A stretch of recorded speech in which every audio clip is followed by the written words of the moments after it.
दोस्तों देख रहे हैं रबी का सीज़न है और रबी के सीज़न में रबी की फसलें बोई जाती हैं, जिसमें से आप देखेंगे उत्तर भारत में अधिकतर गेहूं की फसल ही बोई जाती है।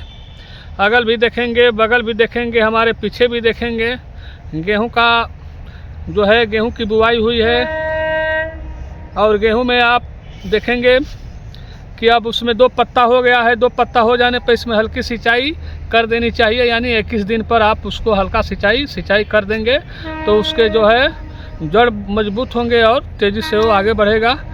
इधर भी आप देखें कुछ बड़े हो गए हैं और बगल में भी आप देखेंगे कुछ बगल हो गए हैं। धुंध जो है कोहरा है और कोहरे में सावधानी बरतनी चाहिए, क्योंकि मौसम जो है इसके अनुकूल नहीं होगा तो हमारा गेहूं का फसल नहीं होगा। ठंड भी बहुत ज़रूरी है फसलों के लिए।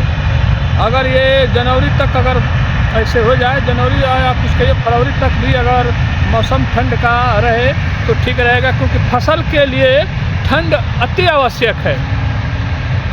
अगर ठंड में अगर जाड़ा नहीं पड़ेगा तो हमारा फसल भी नहीं होगा।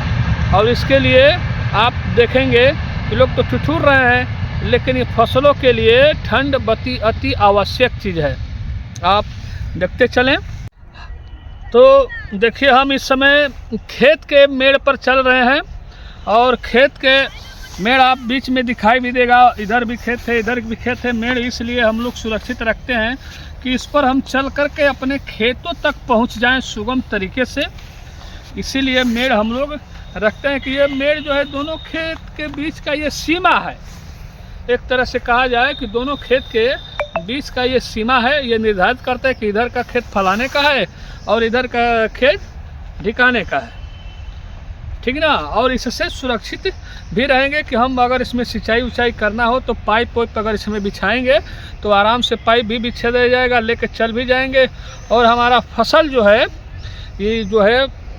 ये नुकसान भी नहीं होगा। क्योंकि आप खेतों में जब बो देते हैं और जब ये फसल उगता है तो आप जाते हैं तो वो फसल दबता भी है तो नुकसान भी होता है उससे।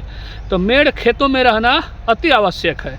और यही चीज़ आप दियर के क्षेत्र में चले जाएंगे तो दियर के क्षेत्र में मेड़ और नहीं होता है, वह समतल होता है। उसका कारण भी है गंगा जी है, यहाँ नदियाँ है, बाढ़ भी आती है और समतल हो जाता है। इसलिए खेतों में मेड़ अति आवश्यक है।